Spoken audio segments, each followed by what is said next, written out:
आप देख रहे हैं इंडिया टाउन न्यूज, भारत की बात। नमस्कार, आप देख रहे हैं इंडिया टाउन न्यूज और मैं हूं आपके साथ सुधीर मिश्रा।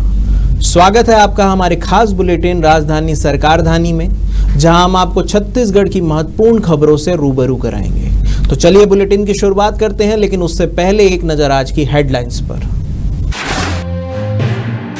नारायणपुर में 27 नक्सली ढेर, एक जवान शहीद, मुठभेड़ में नबाला केशव राव की मौत की खबर, सीएम ने दी प्रतिक्रिया। 103 स्टेशनों का रीडेवलपमेंट, छत्तीसगढ़ के 5 स्टेशन का वर्चुअली उद्घाटन करेंगे पीएम। 22 मई 2025 को वीडियो कॉन्फ्रेंस।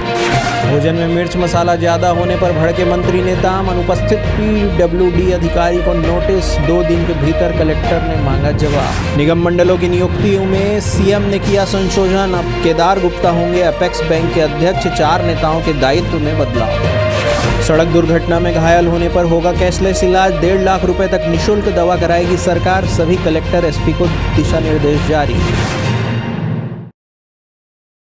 छत्तीसगढ़ के नक्सल प्रभावित नारायणपुर जिले में सुरक्षा बलों और नक्सलियों के बीच हुए मुठभेड़ में 27 नक्सली ढेर हो गए। पुलिस अधिकारियों ने बताया कि जिले के अबुझमाड़ क्षेत्र में सुरक्षा बलों और नक्सलियों के बीच मुठभेड़ हुई। इसी बीच 27 नक्सलियों के ढेर कर दिया गया। वहीं इस मुठभेड़ में एक जवान शहीद और एक जवान के घायल होने की भी खबर है। नारायणपुर नक्सली मुठभेड़ में नबाला केशव राव और बसल राजू के मौत की खबर है। नवंबर 2018 में गणपति के बाद बसव राजू को नक्सल संगठन की कमान सौंपी गई थी। सूत्रों के हवाले से खबर मिली है कि इस मुठभेड़ को लेकर गृह मंत्री विजय शर्मा ने कहा है कि 26 से अधिक नक्सलियों के मारे जाने की खबर है। वहां सर्च ऑपरेशन जारी है। सीएम विष्णुदेव साय ने कहा है कि जवानों के साहस को हम नमन करते हैं। हम नक्सलियों को शुरू से सरेंडर करने की अपील कर रहे हैं। अब नक्सलियों के सरेंडर को लेकर और अपील की आवश्यकता नहीं है।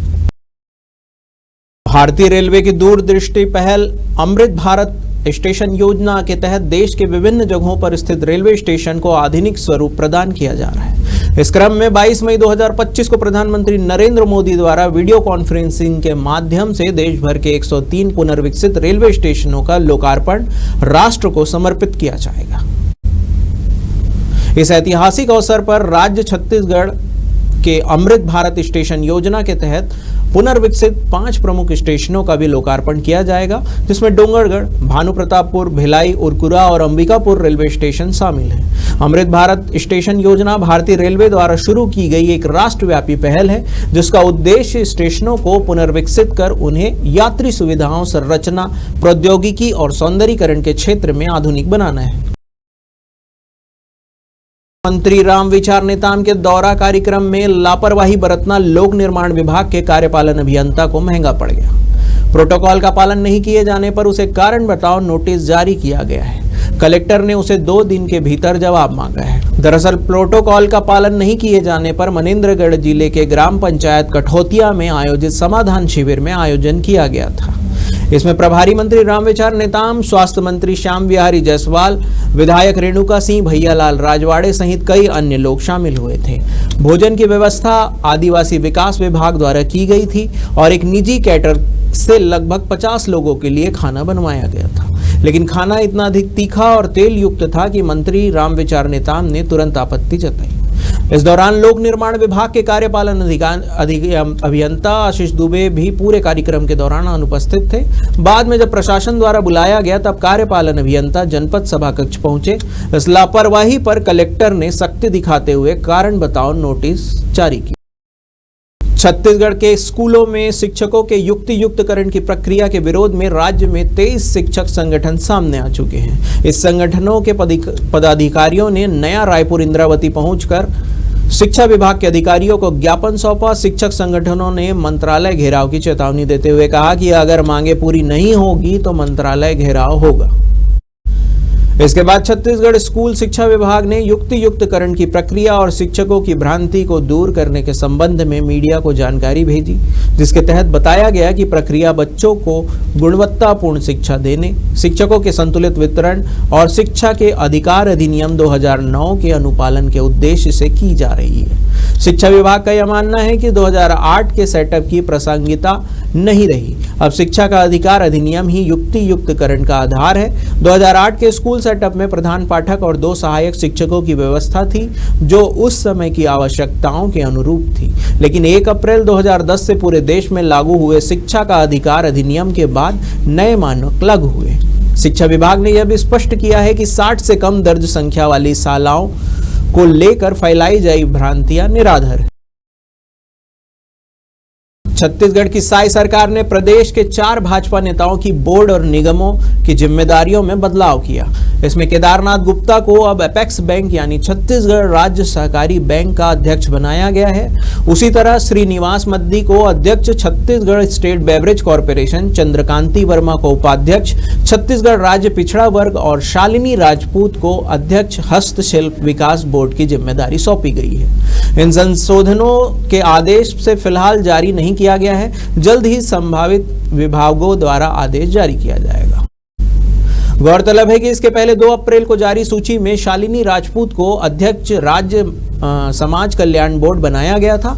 इसी तरह चंद्रकांति वर्मा उपाध्यक्ष समाज कल्याण बोर्ड बनाई गई थी। केदारनाथ गुप्ता दुग्ध संघ के अध्यक्ष बनाए गए, मगर सरकार ने शालिनी, चंद्रकांति और केदारनाथ गुप्ता की नियुक्तियों में संशोधन कर दिया है। वक्त हो चुका है एक ब्रेक का। बने रहिए इंडिया टाउन न्यूज के साथ। अब खबर आपकी उंगलियों पर, हर खबर पर हमारा नजरिया। इंडिया टाउन न्यूज, भारत की बात।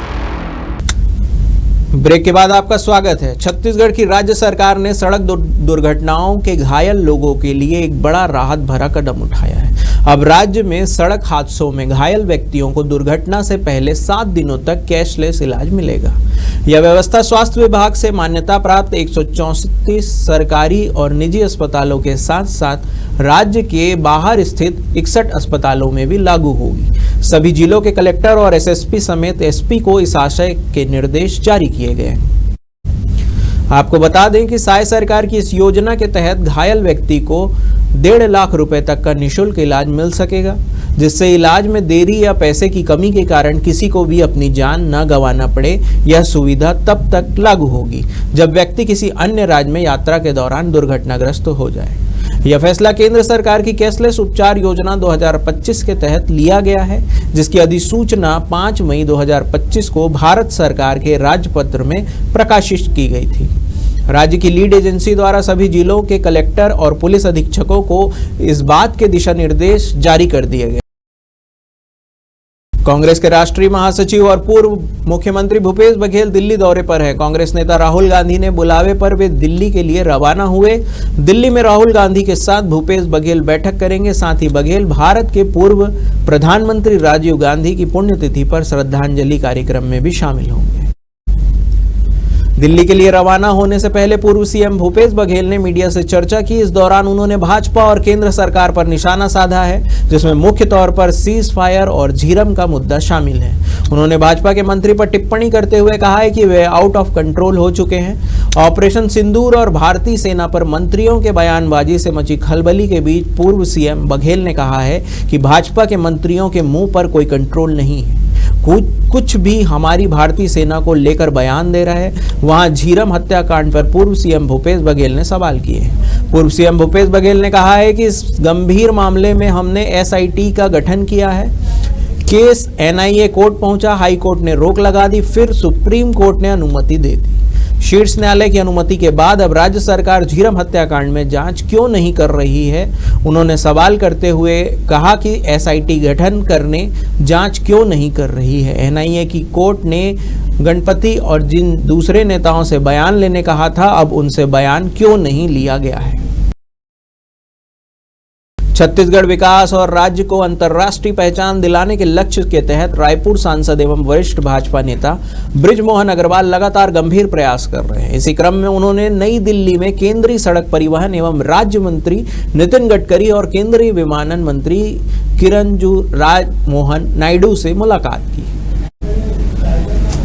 सांसद अग्रवाल ने दोनों मंत्रियों के सामने सड़क और हवाई कनेक्टिविटी से जुड़ी कई अहम मांगे रखी। उन्होंने परिवहन मंत्री गडकरी से रायपुर समेत छत्तीसगढ़ में सड़क निर्माण से जुड़े कई लंबित प्रकरणों में शीघ्र समाधान की मांग करते हुए राज्य के प्रमुख मार्गों और जंक्शनों पर अधोसंरचना के विस्तार पर प्रस्ताव रखा। सांसद अग्रवाल का कहना है कि छत्तीसगढ़ की सड़क और हवाई कनेक्टिविटी मजबूत होगी तो राज्य में निवेश, पर्यटन और रोजगार के नए अवसर पैदा होंगे।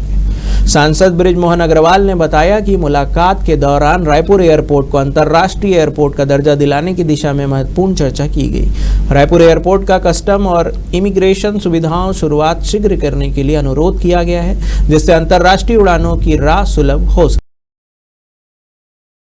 मुख्यमंत्री विष्णुदेव साय ने सुशासन तिहार के तहत ग्राम मुरमुंदा स्थित अटल आवास योजना के अंतर्गत निर्मित 226 नवीन आवासों को विधिवत लोकार्पण कर हितग्राहियों को उनके सपनों का घर सौंपा।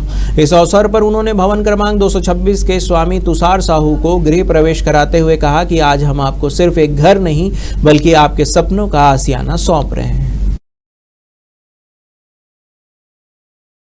कि छत्तीसगढ़ शासन की प्राथमिकता है कि राज्य के प्रत्येक नागरिक को गरिमामय और सुरक्षित आवास उपलब्ध हो। उन्होंने कहा कि अटल आवास जैसी योजनाएं जन सामान्य को न केवल आवासीय सुविधाएं देती है बल्कि उनके सामाजिक और आर्थिक सशक्तिकरण की दिशा में भी अहम भूमिका निभाती है। इस अवसर पर पंचायत एवं ग्रामीण विकास मंत्री विजय शर्मा भी उपस्थित थे। इस अवसर पर मुख्यमंत्री द्वारा हितग्राहियों को उनके आवास की चाबी सौंपी गई।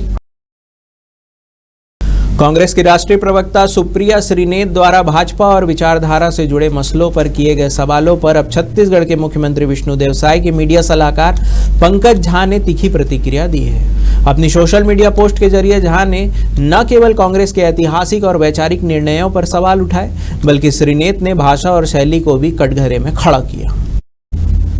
पंकज झा ने अपने आधिकारिक एक्स अकाउंट पे पोस्ट जारी करते हुए लिखा कि मिसेस सुप्रिया, चाहे तो यह था कि शिष्टता से जवाब दिया जाए, लेकिन जैसी भाषा है जवाब भी उसी भाषा में दिया जाना आवश्यक है। फिर भी कोशिश करता हूं कि यथासंभव शालीनता से जवाब दें। तो सुनो मदाम, आपकी समस्या यह है कि आप हमेशा अपने विभाजनकारी इतिहास पर कायम रहेंगी, तभी अस्तित्व बचेगा आपका। देश को केक की तरह टुकड़े कर देने वाली आपकी पार्टी कभी देश का भला नहीं कर सकती।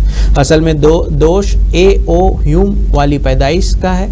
सुप्रिया श्रीनेत की भाषा पर निशाना साधते हुए झा ने कहा है कि हम आपकी भाषा के स्तर पर नहीं उतर सकते, लेकिन सोचिए, तनिक नफरती चिंटू के जवाब में अगर आपको नफरती पप्पी कहा जाए तो कैसा लगेगा।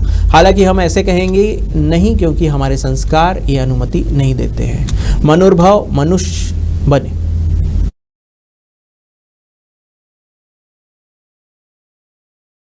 हमारे खास बुलेटिन राजधानी सरकारधानी में फिलहाल इतना ही। तमाम खबरों के लिए बने रहिए इंडिया टाउन न्यूज के साथ। नमस्कार। आप देख रहे हैं इंडिया टाउन न्यूज, भारत की